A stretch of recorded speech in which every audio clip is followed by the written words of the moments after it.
Good day and welcome back to another DB Legends video. In this video we're going to be taking a look at the Super Saiyan God SS Goku, the blue Super Saiyan God, blue type Super Saiyan God Goku, and basically how good he is. He is a free-to-play unit, so you are able to get him relatively easily.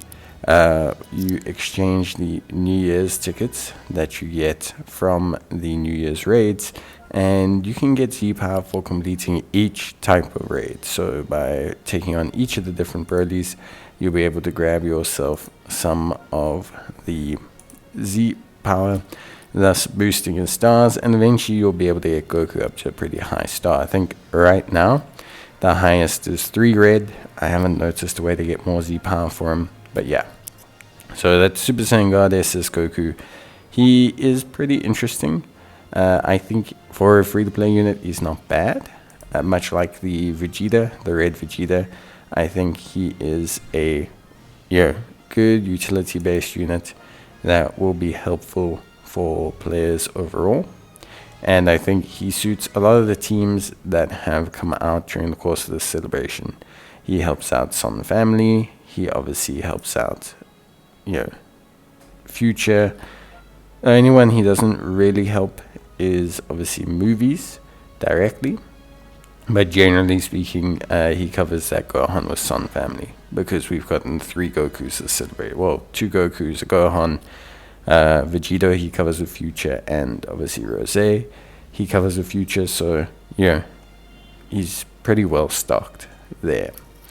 So let's talk about him a little bit. Obviously, as a free-to-play character, you got to understand that he's never really going to be at the level of a summonable unit.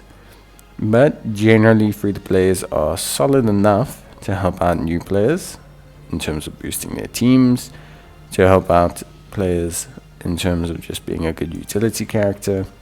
And then Goku achieves this. His main ability, Sky Piercing Azure Fury, randomly destroys 2 of your own cards and will help him to draw a special move and special arts card next. He will restore his own ki and get an increase to damage inflicted for 20 timer counts of 20%. He'll apply the buff effect, nullification of enemies' reduced ki effects, to himself and cancel enemy attribute upgrades and buff effects. The following effects also occur if his health is 50% or below. He will restore his own health by 30% and inflict all enemies with no switching for 10 timer counts. His unique abilities, or his passives, are not too bad for a free-to-play. 100% to damage inflicted, damage reduction 70%, 50% to ki recovery, art cards draw speed up by 1, and -5 to blast and special arts costs. Following effects occur when he enters the battlefield. He will randomly draw 1 new card when you have 3 or fewer, restore his own ki by 30, give himself an 80% increase to damage inflicted, and reduce enemy ki by 20. You'll notice Goku has a lot of ki gain and a lot of ki boosting factors, and this is because the meta right now has a lot of ki dampeners running around, so Goku kind of needs these if he's going to be useful at all to anyone. The following effects occur every time he's faced with an enemy if their health is 50% or above, plus 10% to his damage inflicted, nullification of own unfavorable element factors, inflict the enemy with plus 15% to damage received, and plus or minus 15% to health restoration effects. When the character is defeated or when Goku is beaten, he will give the rest of your team plus 20% to damage inflicted and plus 30% to ki recovery. This is pretty good. Basically, it just means that no matter what, Goku can at least boost the rest of your team. Goku is also a really good second rotationary option, so you're not really supposed to start the battle with him.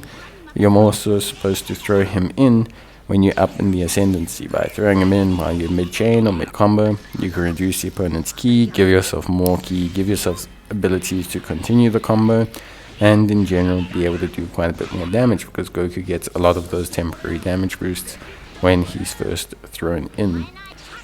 His next passive, in fighting with endless tenacity, shortens his own substitution count by 2 as a default. This is good because it allows him to switch out quite easily.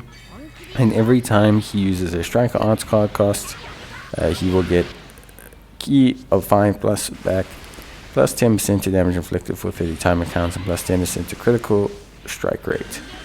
When he uses a blast arts card, he will restore his ki by 10, increases damage inflicted by 10%, and apply attribute upgrade minus 10% to enemies' sustained damage CET effects for 10 timer counts.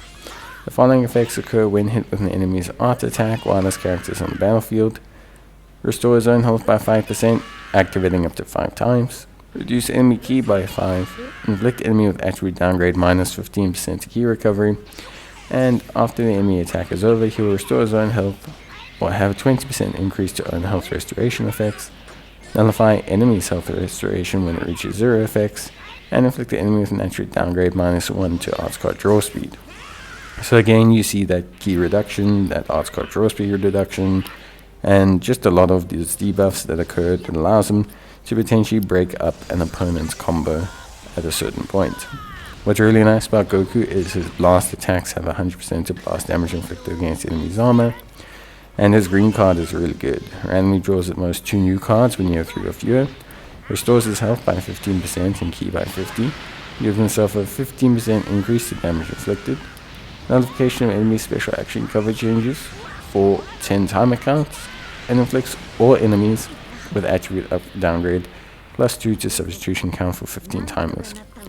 This green card is pretty good because of 2 reasons. Firstly, it's a heal and a key restoration. Secondly, it is a damage boost. Thirdly, it provides drawing of cards. But most importantly, it's one of the few free-to-play units that has a special cover nullification event. And this is very crucial because nowadays the amount of special cover changes is very, very high. There are a lot of special cover changes.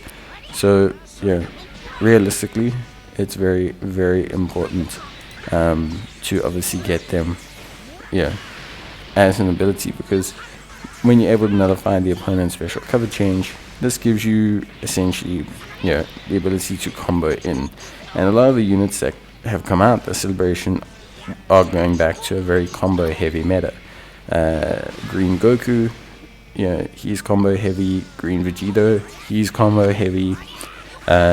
Even Ultra Beast Gohan to a certain extent is a little bit combo heavy. So there's a lot of kind of invert, self-insert combo heavy lineups, and being able to reduce ki is important to counter combo heavy lineups, and being able to create ki and draw cards is important to maintain combo heavy lineups. So Goku being able to do both means that he suits the units that have come out. And then his blue card randomly draws one new card, increases his damage inflicted, gives him 20% special move damage for 3 timer counts, and increases his arts card draw speed. So pretty good blue card.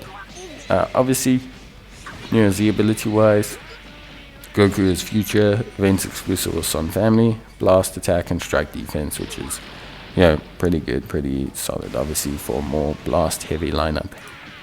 In terms of his plats, he's got some pretty decent plats. Obviously, I showed you guys my equipment. I think my equipment is more than fine. You can slightly change it depending on which team he's on. I do think right now his best team is probably Sun Family or God Ki, just with a little bit of workaround because he's not really full support for God Ki. That generally feels like where he's super duper important. I think overall what he really has nicely is his fast draw. He's able to nullify special cover change, and he's also able to inflict no switching, which I think is very good. You can use Goku to kind of set up another unit basically, because what will happen is like with Goku, how it works is if you use his main ability, you can inflict no switching on the opposition. You could then potentially switch in a more dangerous unit after using a green card, and what they'll do is then enable you to kind of gain the upper hand. And with the way bursting and combos is now working, essentially you're pretty able to overtly control the flow of battle, and thus I think Goku does a great job in that sense. Of course, there is always that caveat of like, hey, how much does Goku really do as a free-to-play? And I think he does an alright job as a free-to-play. I think obviously there's always considerations otherwise, but I think he's a good solid option, and I think it's not bad for a unit that's so easily available to pick up, and I think players should consider doing so. Bye.